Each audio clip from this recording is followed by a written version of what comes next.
Hey everyone, I am Neon Taster, and you are on the Neoncast, episode 7. I can't believe it. I've done 7 of these already. I mean, I've done 6. This is the 7th. And I'm already off to a rickety start. Awesome. So I got a bunch of stuff to talk about, I guess. There's still not a lot happening, and yet I have a page full of scribblings. Crazy person scribblings. I think there's going to be a kind of a theme to this week's Neoncast, but we're going to get to that in a little bit. I guess first off, we're going to start with some more fallout from Deadpool. I don't know. Last episode was titled "The Deadpool Effect," and that's still going in full force. Deadpool is, I think, it's going to crack $500 million sometime this weekend, and it's already the biggest R-rated movie of all times. It surpassed Passion of the Christ. That doesn't sound right. I mean, I read that, but maybe domestically, because I know it made like 600 plus worldwide. Passion of the Christ, I think 615 or something like that. But I think Deadpool could probably break that the way it's going. As I said last week, the Deadpool effect, another tidbit that came out that kind of makes me think is partially responsible for that, is that Batman versus Superman is now rumored to have an R-rated cut that'll be released on the home release of it, like, Blu-ray, DVD. Now, that's something I was discussing with some people, and that's the type of thing that, might have existed before, or they might have, when movies get submitted for ratings from the MPAA, sometimes they send it back and say, like, oh, you got to cut this little thing, a little too much blood here, this thing is too much on camera. The MPAA is just a complete load of bullshit. I recommend you go watch a documentary called Not Yet Rated, I believe, about the MPAA and about how it's a voluntary organization of people who have essentially zero qualification to do this, and is just a weird thing that has developed where theaters all agree to this, and it's just a bunch of people, random people, who sit around and decide what's appropriate for what ages in this country. And it's really weird. And if you compare it, like PG-13 and R, that's a pretty big spread. 13, 17, it's only 4 years, but several things that are rated R here will be rated 15 in places like the UK and Australia. Again, it depends on why. It depends on if it's violent related, if it's sex related, etc. So Batman versus Superman might have gone to the MPAA with some scenes that they asked them to cut, and then they were like, well, we could always put that on the Blu-ray. Now, they do that all the time, but the fact that they're saying it's going to have an R-rated cut, that's a Deadpool thing, because normally they sell it differently. They go like, oh, we're going to have an unrated cut, or we're going to have a director's cut that's unrated. The fact that they're hitting the R hard, and like the press release about this or whatever it was some report specifically mentioned that it was going to be an R cut. It'll be interesting to see if that's how they also sell it. The fact that now all of a sudden the R rating has become like a marketing crutch, which I thought was the same story with Wolverine, even though there are now stories about how this was planned beforehand. But that doesn't mean that they're not pushing it as a public announcement more now because of how well Deadpool did. But yeah, it's the countdown for Batman v Superman is already in full swing. I'm probably getting my tickets for it this weekend. I mean, it's for opening weekend, but I'm getting them this weekend. So expect something about that in about 3 or 4 weeks, possibly with a co-host or even 2. I don't know. Stay tuned for something that nobody will listen to. So that's that. a little bit of Star Wars news, and then my last news item will kind of transition into this week's theme, quote unquote. But start with the Rogue One. Slowly but surely, I think I mentioned this either last week or the week before, that I was very suspicious about the fact that we still don't have any Rogue One trailer. There's a teaser out there. It's just a CGI reel of like 10 seconds. It's like a pan shot of this a valley, like a jungle valley, and a little bit of sound stuff, and then it kind of pans up, and you see it's clearly like maybe Alderaan or something. It's a planet where you can see the Death Star up in its atmosphere, like in daytime, kind of like a you know how like sometimes you see the moon in daylight. It's kind of hazy, fuzzy. I don't know how to describe it. But yeah, you see the Death Star loom large, like in the sky of this planet, and then you just see the Rogue One logo. No trailer, and I was getting suspicious, and there were a lot of rumors about how it was gonna premiere with a Civil War, which is the first week of May, which I thought is way too far down the line, like way too close to the time of the thing. Not that I'm saying that that's bad. Like, I'm personally totally fine if a movie decides to not show you anything, but I know that this is never going to happen, especially not Disney and especially not Star Wars. So I was very suspicious about this, and lo and behold, rumors starting to trickle out that there's actually 3 or 4 trailers at Disney right now, and they're just kind of mulling which one of them they want to show, because I guess they have slightly different tones. They highlight different aspects of the tone of the movie. Supposedly they're very dark, which nobody gives a shit about anymore, because I mean, The Dark Knight came out when? Fucking like 8 years ago? 9 years ago? And they're still hitting that word dark, like, oh, it's going to be dark. I mean, I think that's good for this movie. I think this movie is going to work well if it's dark, because it's supposed to be like a gritty, grunt level war movie. And as I discussed, they brought in Zero Dark 30 people. They want to make it kind of like a war movie. So I get the whole dark thing. But I guess, some trailers, just look at Batman versus Superman. Like, one trailer highlighted its sort of wry humor, another highlighted its sort of epic scale, and another one highlighted its sort of action beats. So they're just mulling which one they want to release first, and then I guess they will. So stay tuned for that. I mean, I'm sure it's going to be in the next couple of weeks. I mean, now they're saying, well, maybe Batman versus Superman is a movie that's going to air with, I don't know how that stuff works. It's a different studio, but of course, when you go to a movie, not all of the trailers that you see before it belong to that same studio. So it doesn't matter that it's Disney and this is Warner Brothers. So yeah, I don't know. And again, it's also, at this point, just put it online. Who cares? It doesn't have to launch with a movie. Most people don't see it like that anyway. These big trailers, they get 11 million hits like in the first 24 hours. That's way more than, even an opening weekend where people go and see it. The fact that it's on the internet, you can share it, and it hits so many more people with that kind of viral effect that it almost doesn't matter. You'd almost just be better served just putting it online the second you wanna put it out and be done with it.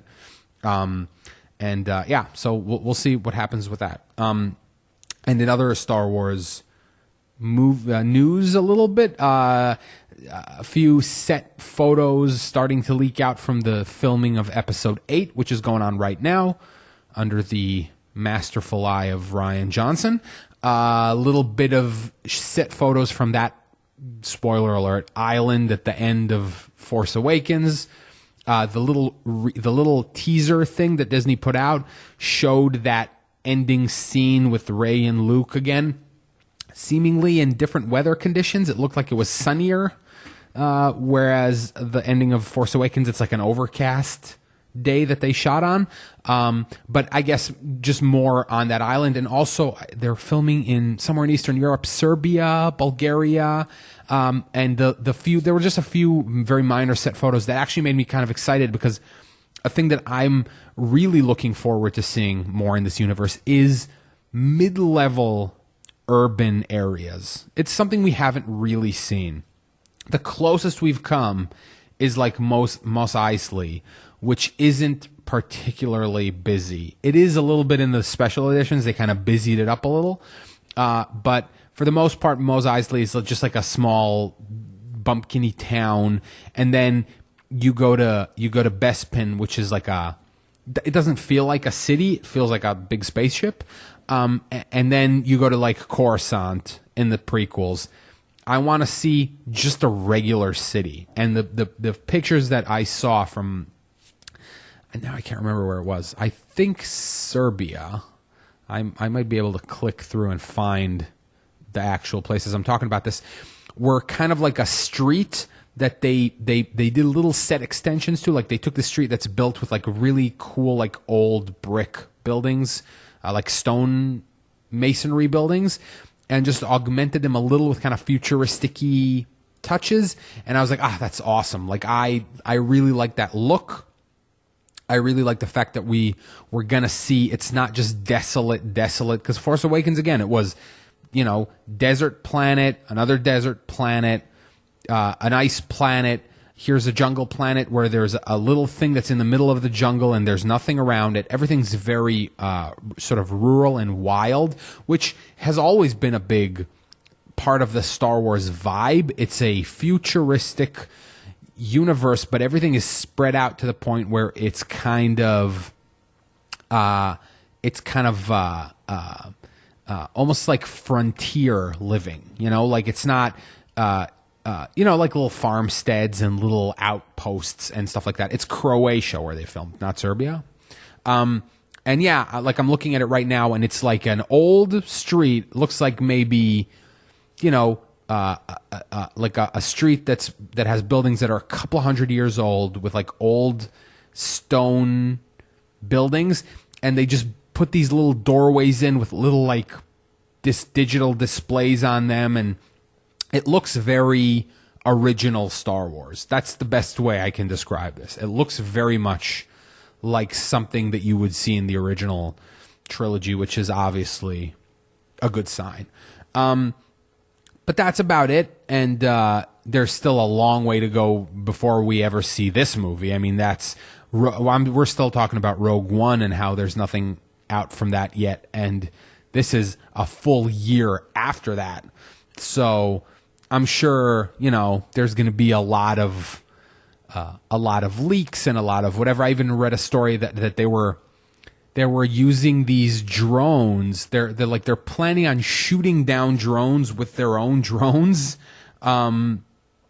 So that should be an interesting couple of years as they prep this movie. I just remembered one more thing that I was going to say. Hold on. Which is a little thing that made a lot of noise on the internet this week, which is not movie related. It's actually tech related. And as I said, I'm going to foray a little bit into non-media sort of places. The Boston Dynamics Atlas robot demo video. You could go look this up. Boston Dynamics Atlas. Boston Dynamics, a robotics company working out of Boston, as their name implies. They work with DARPA. And a few years ago, they made a robot that also had a lot of like videos that went viral called the Big Dog, which was like a quadrupedal robot. It was called the Big Dog. It looked more like some kind of like deer or something like that. And its purpose, it was being developed with DARPA as like a pack animal, like almost like a robotic pack animal, because it can carry, hundreds of pounds of equipment. So if you got like a unit of soldiers and they're out walking, in the woods somewhere, and they need someone to carry, 3,000 pounds worth of ammo or something, you can take one of these things with you. It walks. It can traverse like rugged terrain, and they had these cool demo videos where they took it out in the parking lot when it was like the middle of winter and there's slippery ice, and they show how it knows how to sort of break its own fall on ice and stabilize itself. Sort of a combination of stuff like gyroscopes, and also I'm sure a lot of software and cameras and accelerometers and whatnot. And eventually that project kind of went away. I think DARPA dropped it. It was impractical, I believe, because of the noise that it made. I think it was too loud. If you watch the video, you can hear it has like servos and whatever. And I'm also very curious to know what the power requirements or something like that is. Anyway, the Atlas is another project that they've been working on, and had a bunch of videos up on that a while ago, but it was tethered. This robot is bipedal, walks like a person on two legs. But all of the tethered videos, which are, don't get me wrong, hella impressive, but when your thing has a gigantic umbilical cord with power cables and data cables attached to it, it's just less impressive. You know what I'm talking about. You know how when you were a kid, you had one of those remote controlled cars that had a wire attached to it? I don't know if you've ever seen those. I mean, maybe I'm just old, and you guys are listening to this or like 10 years younger than I am, have never seen one of these. Those were the lame ones. Like, I remember with my friends, and I was like, you were a lame ass if you had one of the remote control cars that had a wire. It was a long wire, but it was like your remote control car was on a fucking leash. If you had one of those wireless ones, you were cool kid. You were a step up from the kids who had the cars on the leash. And in that same way, the Atlas video that they put out now, which is now untethered, is incredibly impressive and also a little bit terrifying because of killer robots coming back from the future to kill our mothers, and making batteries out of us and such. But yeah, I highly recommend you go watch it. They show a lot of cool things that this thing can do. It's picking up boxes and stacking them, and it's opening doors. It's also being pushed around by a very mean bully person, which I thought was funny. It immediately turned into this meme of like, this guy's bullying this robot because one of the techs walks around with like a hockey stick and just kind of pushes the box out of the way to see how the robot handles it, and pushes it back, and it rights itself. And then at the end, he pushes it over and it falls over and then picks itself back up on its feet, with a very sort of elaborate sequence of motions. But yeah, it just looks like this poor robot is being abused by this horrible person, and we're all going to pay for that. Our machine overlords are going to look at that's going to be like their like historical footage of like human cruelty. They're going to like indoctrinate their robot children by showing them footage of like, back in the old days, humanity treated us like animals. And now we must enslave them. Kill the biological beings, my robot minions. Yeah. So it's like I said, Boston Dynamics Atlas robot. Really cool video if you haven't seen it already. I'm very impressed. I don't know what it's powered by. I do know that that's the first time that I've seen a thing where I'm like, that's movie robots. That's you go down that line 20, 30, 50 years, you're going to have iRobot. You're going to have at the very least, you're going to have like labor robots, like labor capable robots of doing sort of menial, repetitive, simple tasks, stacking boxes. I mean, we already have assembly line robots as it is, but I'm just talking about like stuff that requires more mobility, moving around and shifting like merchandise in a warehouse, stuff like that. Very interesting. So now the last piece of news, which I'm going to use to transition into the topic that I have lined out for today, is that Netflix have announced their first original anime production. Now, this is going to be a little hard to explain because I think Netflix shot themselves in the leg a little bit. A lot of people that I know saw this news and they said, But Netflix already has original anime series: Knights of Cydonia, Seven Deadly Sins, Glitter Force, I believe. What's so special about this announcement? So here's the deal. The previous, the anime titles that I just mentioned are called Netflix original series, but they're actually not. That Netflix is using that as a marketing term. The only thing that's original, quote unquote, about that is that Netflix has exclusive licensing rights for those shows in the West, meaning they aired on Japanese television. They were made by some production house. The process in which anime is made is a little convoluted, and I'm also not a huge expert on it. But basically, you got your anime studios, like your Pixar or whatever, but they're like a farmed out to companies that want to make anime. So it's a little less like Pixar and a little more like Industrial Light and Magic or Weta Workshops, the people who do like special effects for other studios. So like Disney will go to Industrial Light and Magic, and I think they own them, but whatever. Just hear me out for a second. Like a movie studio wants to make a movie, so they will go to like Weta or ILM and say like, here's $100 million or whatever, make us, a Gollum or whatever. So that's a little bit like this. Like some of the main anime producer financiers are like publishing houses in Japan that put out books and comic books, and so they make anime adaptations of those things in order to draw people into their books, to buy their books and their comic books and the magazines that they put out that have like monthly runs of manga and whatnot. And there's not a lot of money involved in that. The budgets for anime are really low. The animators are overworked and underpaid. It's actually like a problem. There's even a word in Japanese for death by overwork. Like there's actually a word that means you died from working too much.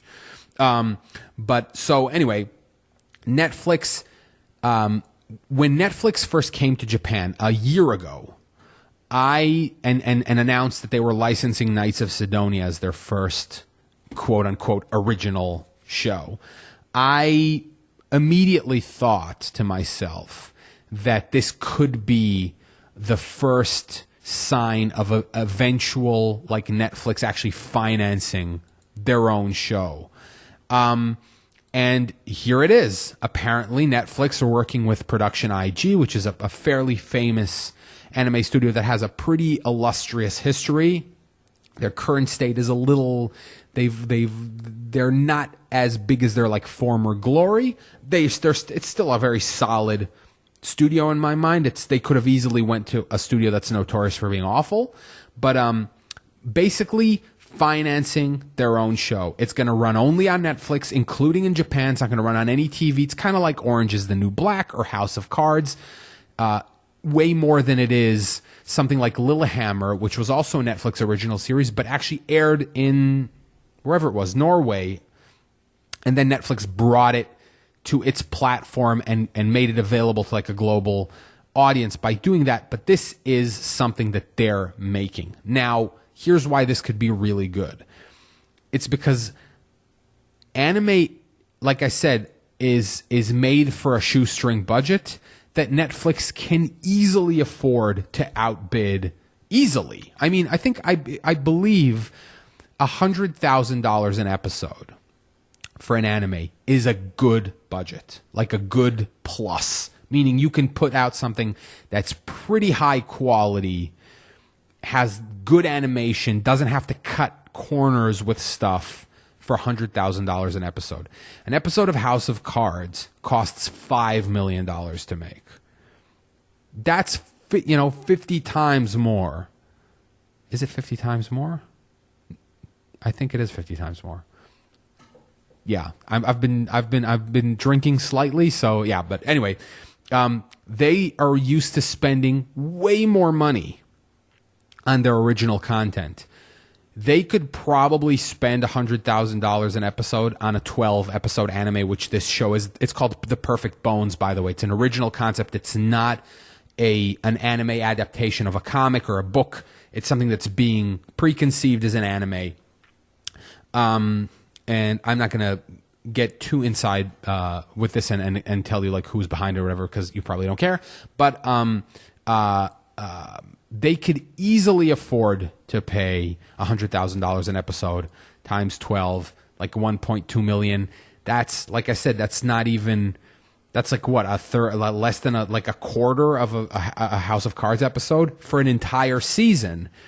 That's also a huge, like a draw, like to be able to say like, this is our thing. You want to watch this? You got to come to Netflix. Now, and piracy in Japan is also very low because they go after data pirates there with the full force of the law. And a very interesting prospect. I'm very curious to see how this works out, and whether or not Japan has only recently sort of awoken to the notion that there's a lot of money for them to make in the Western market. Streaming services, primarily Crunchyroll, but also like Netflix and also Hulu, put anime in front of a lot of Western eyes and lead to merchandising and home release purchases, stuff that the sort of the bean counters of the anime world in Japan were very sort of dismissive of until not that long ago. And now more anime movies are playing in theaters in the US. They have limited runs and stuff. They're slowly understanding that there is money to be made here just by force of like a like penetration rate.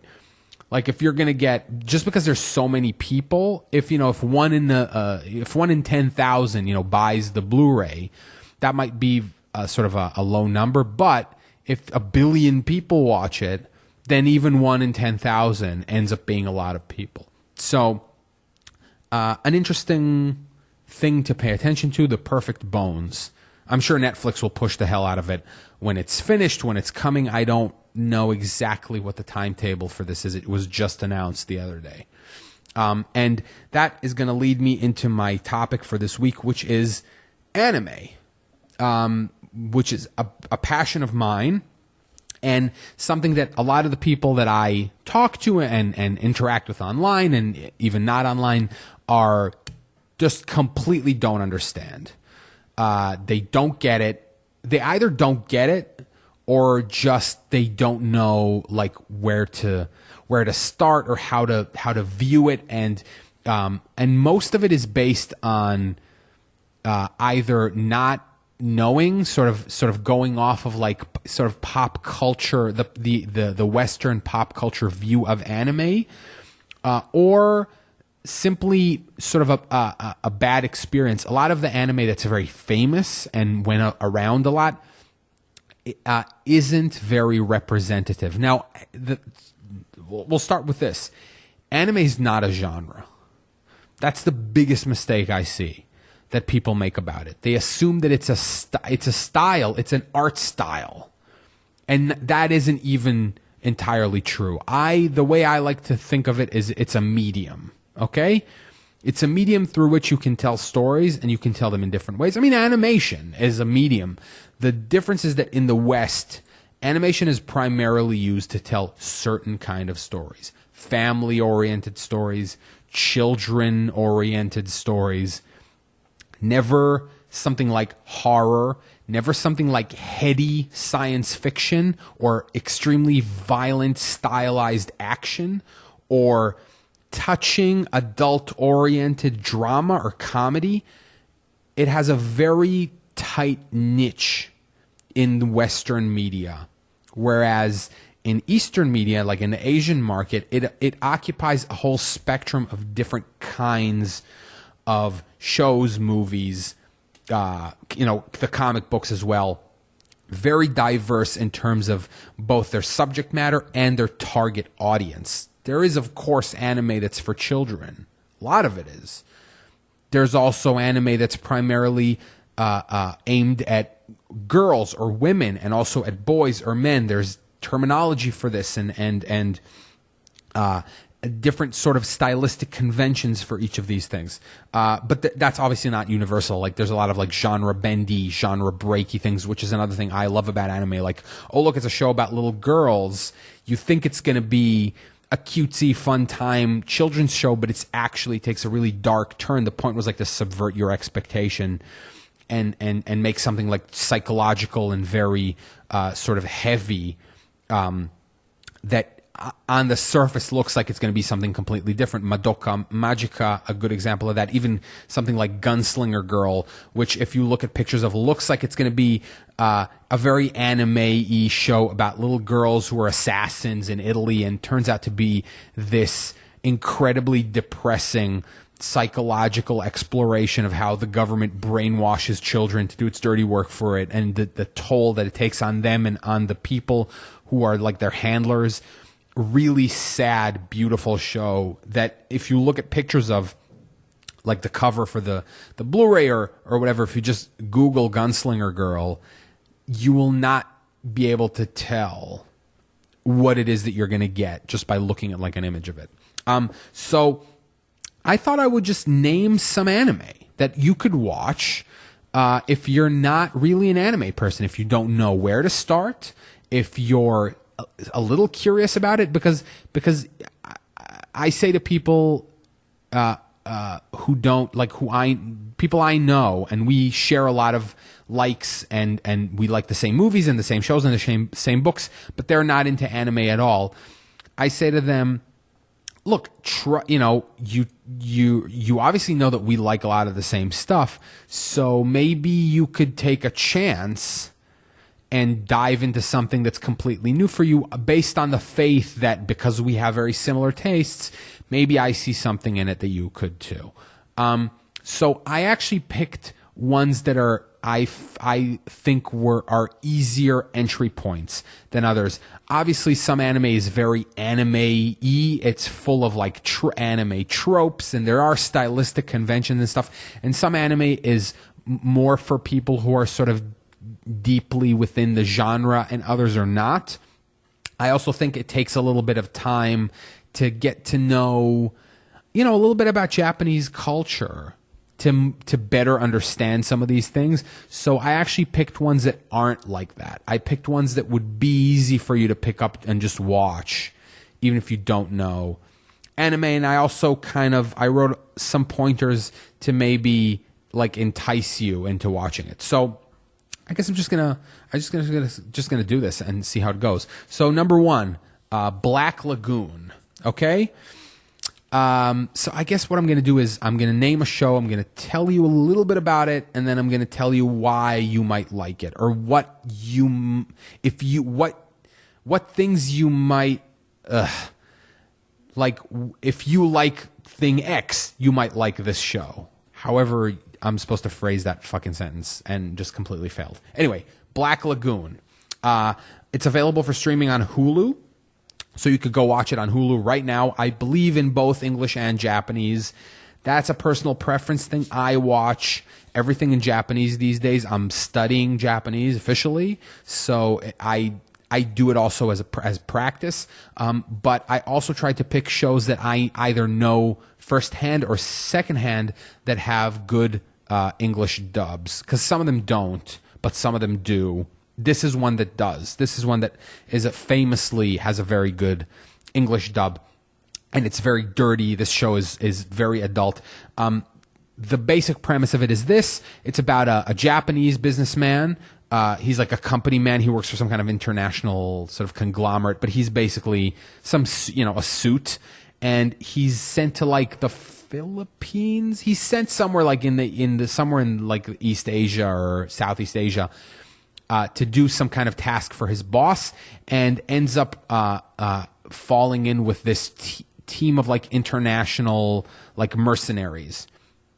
I don't want to say too much about how this happens, but he ends up falling in with this team, and the Black Lagoon is the name of their ship. They pilot this like Vietnam era like torpedo boat around like the South China Sea, doing mercenary shit, and it's kind of Tarantino-ish, I guess you could call it. It's full of very colorful characters. In a Tarantino way, there's this nun who's a foul-mouthed, drinks a lot, shoots people in the face, but she's a nun. There's little kids who are, psycho assassins, and there, a lot of cursing, a lot of crazy gunplay, and a lot of sort of banter, quippy banter and whatnot. So yeah, it's if you like a good Tarantino thing, it's almost like Inglourious Bastards or Kill Bill if it was, set in it's almost like Kill Bill meets, Apocalypse Now. You know what I mean? It's like these people on a ship, and they encounter all these other extreme characters and shoot and kill them, basically. And yeah, the dub is good. It isn't full of Japanese-isms. It's this multinational, the main characters are all American, and it's much more accessible if you're not really someone who knows a lot about anime. So that's the first one, Black Lagoon on Hulu. Number 2, Baccano, which is spelled Baccano, I believe. The one problem with this show is that its streaming rights have recently expired. So you're going to have to go out and find this show using whatever method you want. You can buy it, obviously. And I'm not advocating piracy. I'm just saying that you're going to have to figure out a way to watch this that's not on one of the big legal streaming sites, because they no longer have the rights for it. Baccano, a show about gangsters, American gangsters in the 30s, I believe. Chicago, New York, Boston, Prohibition, booze runners, gun runners. It has a supernatural twist to it. I don't know if I want to tell you what that is, but it's a fast-paced, funny, action-y show that's very non-linear. This is also, I also wrote that this is kind of Tarantino-ish in the sense that the story jumps around to different years and to different characters, and they slowly kind of intersect. It's also very violent, and this show happens to have, it's one of the rare shows that I would rather watch in English than in Japanese, because of where and when it takes place. And the English dub cast did a really good job of hamming it up with sort of bad, but so bad that they're good, New York and Boston and Chicago accents. And it just works really well for this. It's like I said, violent comedy, but also a really sort of complex and well-constructed story. So that is number 2, Baccano. And this is the one. No, there's actually other ones that you're going to have to figure out how to watch on it yourself. Number 3, Steins Gate. This one is also on Hulu and also in both English and Japanese. I think the English dub for this is all right. I know people who watch anime dubs that I know like it. I would much rather watch this one in Japanese, just because it has some of the very best voice actors and delivering some of their best performances, in my opinion. This one is a little more Japanesey, but not too bad. And it's a science fiction show about a group of weirdo kids who accidentally invent something very dangerous that has really crazily far-reaching implications. I guess that's the best way I could say it. If you've ever watched the movie Primer, I think that the movie Project Almanac, which I haven't seen, also has a sort of a similar premise to that, which is kids accidentally do a thing that then affects the universe.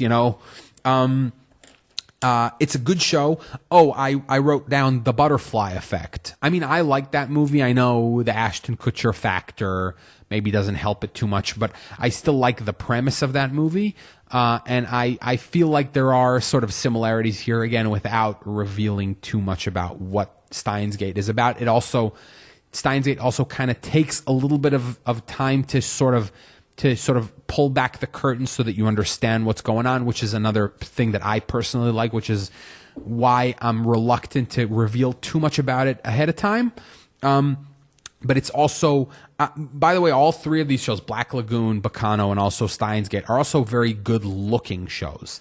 The art is very interesting and compelling. They're nice to look at, which is, I mean, if you're going to watch something that's animated, you might as well watch something that's nice to look at. I'm a big fan of good cinematography and good direction, camera angles and camera movements, and anime has a lot of that too. A lot of shows are very stylistic and the art is very interesting, and they use subjective art stuff. The colors change and the camera moves around and they cut back and forth. There's a lot of artistic freedom in a medium like this, and it's often utilized in ways that are just super awesome.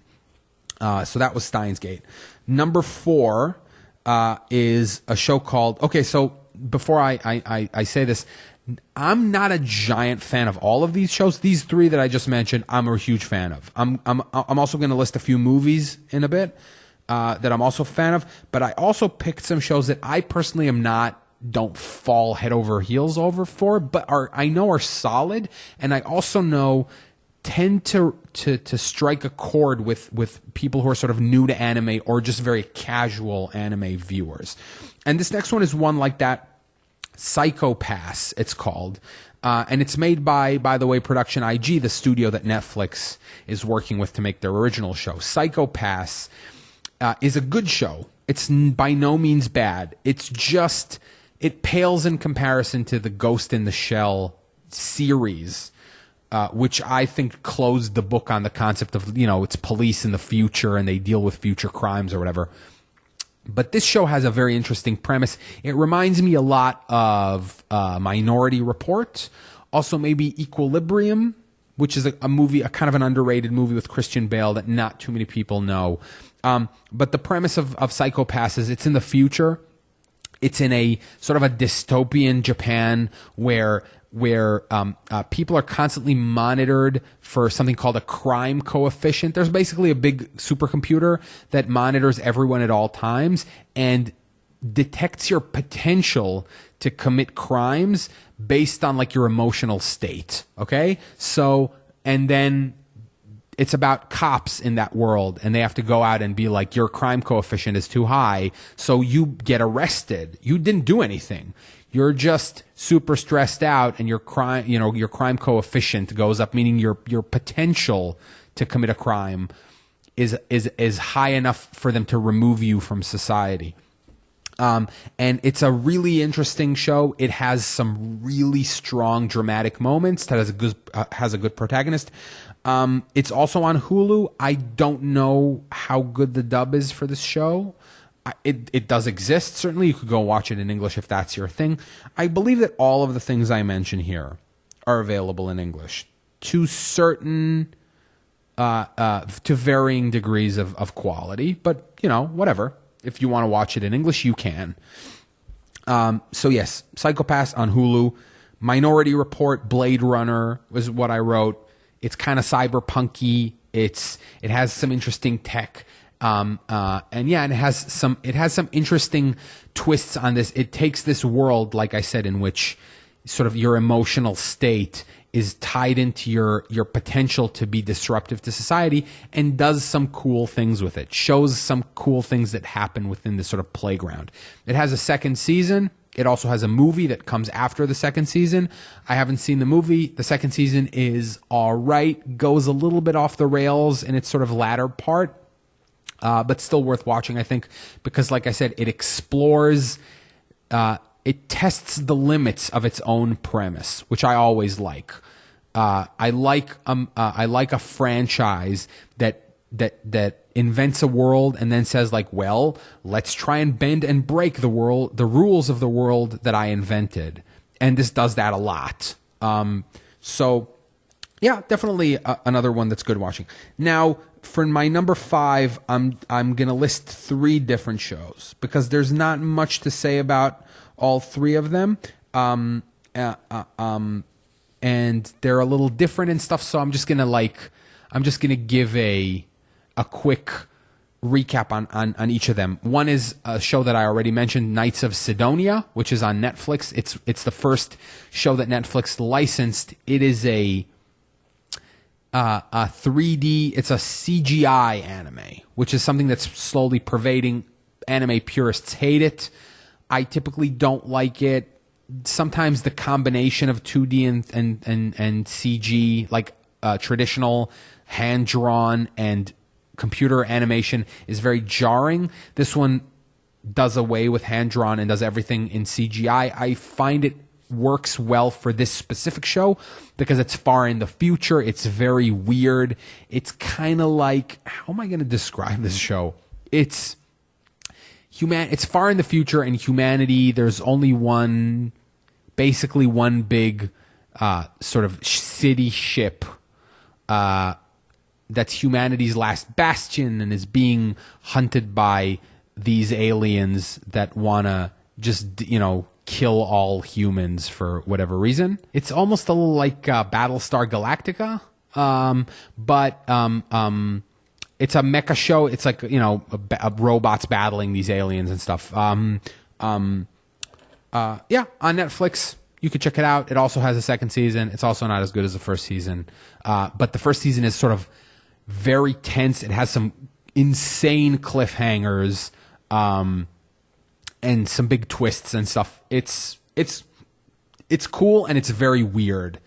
And it has some really interesting, odd visuals to it, which I liked. A second show is a show that just finished airing, and a lot of people loved, One Punch Man. Another show that kind of traversed the anime community and kind of crossed over into like regular normie society. It's a show about superheroes, but it's very self-aware and kind of mocks the whole superhero thing. It's about a superhero called Saitama, who is so overpowered that he can defeat anyone with just one punch, hence his name, One Punch Man, which leads to him being incredibly bored and almost like a nihilist who just doesn't care anymore and has no purpose in life because nothing is challenging to him. And it's very funny, and it's also well animated and has some really stylized sort of fights in it. I know a lot of anime people kind of groan at it and think that it's kind of lowbrow and stuff. I'm not going to get into the politics of the anime community. I figure I'm going to try and be positive as much as possible on this podcast, even when I'm tearing something down that I don't like. This thing I'm going to maybe try to avoid getting into. But yes, I know a lot of anime aficionados aren't huge fans of this show. I thought it was great. It's not super intelligent. It has wry humor that I enjoy, and it has some battles that I find really cool, and it's just sort of funny and like a good time. I think it's on it's on Hulu. I just wrote it down. It's on Hulu. The third show is the number one show in I don't know how long in terms of people who don't watch anime watching and telling me that they loved it. Attack on Titan. I liked it. I did not love it. I especially didn't love the second half. I thought the first something like 8 or 10 episodes of it were pretty damn good. It looks amazing, especially now that it's not the broadcast that you can watch like the home release, which they kind of polished because it was a little rough when it was airing on TV. The premise, it's, I guess, far in the future. There's one human city that's surrounded by a giant wall. There's these giants outside of it called Titans. They eat humans. Every once in a while, they break in to the city and eat a bunch of humans. And there's like an army corps that combats them using these insane steampunky grappling systems called 3D maneuver gear, which they kind of grapple onto things and fly around these Titans and cut them with swords. It's it's very sort of grim and very violent, and has some crazy twists and turns, and is, like I said, I've never seen so many people who do not watch an anime and enjoy it like Attack on Titan. So I got to give it credit there in terms of it being a good gateway anime. So like if you want to see something that I'm now telling you is sort of famously sort of appealing to people who just like action and adventure and kind of fantasy. It's sort of fantasy with minor tech, maybe I guess steampunk would be the right way to define it, but very minor steampunky elements, and some just truly spectacular sort of animation sequences and action sequences of them fighting these titans, and does a pretty good job of like exploring like the horrors of war and what a psychological toll it takes. There's very little glory in this. It reminds me of another show I'll just name drop here called Corpse Princess Shikabane Hime, which is also about fighting demons and stuff, and also, unlike a lot of shows and movies about this topic, do away with like the glamour of it. There isn't like quip. I mean, there is a little bit, but it's not really like, oh, I'm gonna say a catchphrase and the demon's gonna explode and I'm gonna put on my sunglasses. It's more like, this is horrible. All I do with my life is kill things, and I'm in constant danger of being murdered, and it's just awful. Yeah, the horrors of war. So that's it ended up being more than 5 and ended up being 7 shows that you can check out, I think, even if you're not a big anime. And by the way, I also skipped a bunch of ones that are super big name. Cowboy Bebop. Obviously, everybody's heard of Cowboy Bebop. Any kind of Gundam show that most people have heard of. And of course, your Dragon Ball Z's, your Pokemons, whatever. That's not. I don't think that's the right kind of thing. There's also other shows like Monster, which is a long show that's a psychological thriller about a mastermind serial killer. It's this mind game, this sort of battle of wits between this Professor Moriarty-ish villain and this guy whose life he's trying to destroy. No supernatural things, just a straight something that could easily be on HBO, Breaking Bad-y style or whatever. I believe that Guillermo del Toro is trying to get that made. Death Note, which is in production now to become a hard R, as I hear, rated movie, The Deadpool Effect, about a child genius that finds a notebook called the Death Note that can kill anyone in the world just by you writing your name down it. It's a really good show, but also a little more Japanesey, and I'm not sure it's the right thing for you to watch if you've never watched any anime before. On top of that, there's a bunch of movies. Most of these I could not find to stream anywhere. So once again, go out and find them. I mean, in fairness, a lot of these you can buy on DVD or Blu-ray for under $10.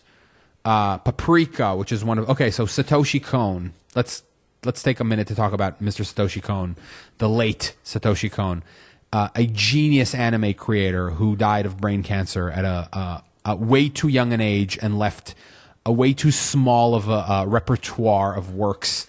And his two main movies that I'm going to mention today are Perfect Blue and Paprika. So now, Perfect Blue originally was going to be a live action movie, but the Kobe earthquake in 1996 destroyed the studio that they were going to use to make it. So they decided to make it an anime that became very influential on a bunch of Hollywood people, most notably Darren Aronofsky. A lot of Darren Aronofsky's work, very, very heavily influenced by Satoshi Kon. In fact, Darren Aronofsky paid money to be able to copy scenes from Perfect Blue in the movie Requiem for a Dream. Most notably, the scene where Jennifer Connelly is in the bathtub and screams into the water. That's a direct copy of a scene from the movie Perfect Blue. It's about an idol, like a pop star, who embarks on trying to become like a serious actress after she was like this kind of, poppy, playing at malls singer. And it's this psychological, mind-bendy, you don't know what's real, you don't know. Black Swan, the Darren Aronofsky movie, very, very similar. If you like Black Swan, if you like Requiem for a Dream, fucking go watch Perfect Blue. It's an amazing, amazing movie. It makes a lot of, I see it on a lot of lists of like the best 100 movies of the past, 25 years or whatever. It's a legit movie. Totally worth watching. Paprika, also mind-bendy, but this one gets into like a little bit of like, it's almost like Inception. I mean, it's not, the plot isn't anything like Inception, but it's this movie where reality and fantasy slowly start to merge, and you don't know what's real, and it's also very visually compelling. Has sort of visuals in it that remind me a little bit of, as I said, Inception, but also maybe Eternal Sunshine of the Spotless Mind, where, reality and dream world kind of start to mesh and you don't know what's real and what's not. Definitely worth watching.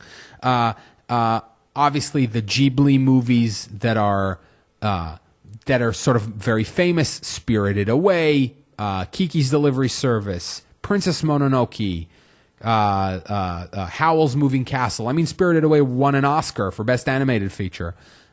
So it has mass appeal. Those movies are beautiful and fantastical, very Disney-like, but with a lot of them are very sort of culturally Japanese in terms of like the mythology and the whatever, the visuals, and definitely worth watching. The original Ghost in the Shell movie, The Matrix, very heavily influenced by the original Ghost in the Shell. The Show also a little heady, a little hard to understand at times. There's a new movie being made with Scarlett Johansson. It's going to be based apparently on the Laughing Man plot, which is from the show, not the movie. But the movie is very straightforward. Robot cops, future, very awesome. Akira, I already mentioned Akira in a previous episode. Blade Runner, The Future, Cyberpunk, the movie Chronicle, very influenced by Akira. Sort of dark and biker gang kids in the future get caught up in this government conspiracy, in this government program, and has a very crazy, sort of far-reaching consequences. And one last one, Red Line, which is a very crazy sort of racing movie, kind of like the pod race from the Star Wars prequels. Crazy characters engage in futuristic race, like death race type thing. It's unbelievably well animated and has just insanely gorgeous visuals. Also a movie you could probably get on Amazon for like $9 on Blu-ray. Just worth it if you have a nice big TV and a nice big, like a good sound system. Just a really cool thing to show off like the capabilities of your TV. So yeah, anyway, that's about it. That's like a crash primer, I think, in some anime that you could, I think, easily sit down and watch and enjoy without being an anime person. If you're curious about it, if you have sort of misconceptions or preconceived notions about it being lame, but you know people whose tastes you like or whose opinions you trust and like anime, and you want to know what the hell this is, any of these titles, I think, would be pretty easy to just pop in and watch. Maybe start with a movie or two if you don't want to commit to something that's a little longer, then ease your way into watching a show. These are really fun and good, and just good on not on an anime level, on a show level. Like, I would gladly make a list of 10 shows that I enjoy that would include stuff like Breaking Bad, but also anime. I don't measure them on different scales. Some of them I do. Some shows I love, but I would never recommend to someone who's not into anime because they're too heavily sort of anime-ish. But yeah, absolutely. Many of these I just judge on their own merit. This is a crime show. This is an action show. This is a sci-fi show. This is a horror show. Shiki, great horror show. Another, that's the name of it. Another, which is a horror show, which is good. Just almost every genre has at least a couple of titles that I think are a must-watch for anyone who's a fan of good storytelling. And on that note, I'm just hitting the hour mark, making this my longest Neoncast. And I could easily talk about this for many, many more hours. But as I said, I don't think I'm going to be as heavily into anime talk on this as maybe I am when I go on like anime themed podcasts. But I am going to mention it from time to time. The coming anime seasons have some very promising things, so I might talk about that. Like I said, I've mentioned Bokudake ga Inai Machi, Erased, the show that I'm watching right now, which is just continues to be fucking fantastic. And I believe we'll start airing dubbed on Toonami soon, I think. So if you watch, is that Cartoon Network? I'm going to embarrass myself here because I'm not it's adult. So Toonami's Adult Swim. And I believe that they're going to be airing Erased soon. Or maybe not. Or I think they're airing Dimension W. So I'm not sure. Anyway, go out and find Erased. That's the point of this. I don't know if it's going to air anywhere. You can stream it legally. So go find it. And that's this week's Neoncast. I'm Neon Taster, at Neon Taster. The podcast can be found at the Twitter account at Neoncast. And also the email address, neoncastpod@gmail.com. Tweet at me, email me, comments, questions, insults, praise, and such. Thanks for listening again and subscribing and sharing and enjoying if you were enjoying and listening if you have been listening. And if you haven't been listening, then why am I talking to you?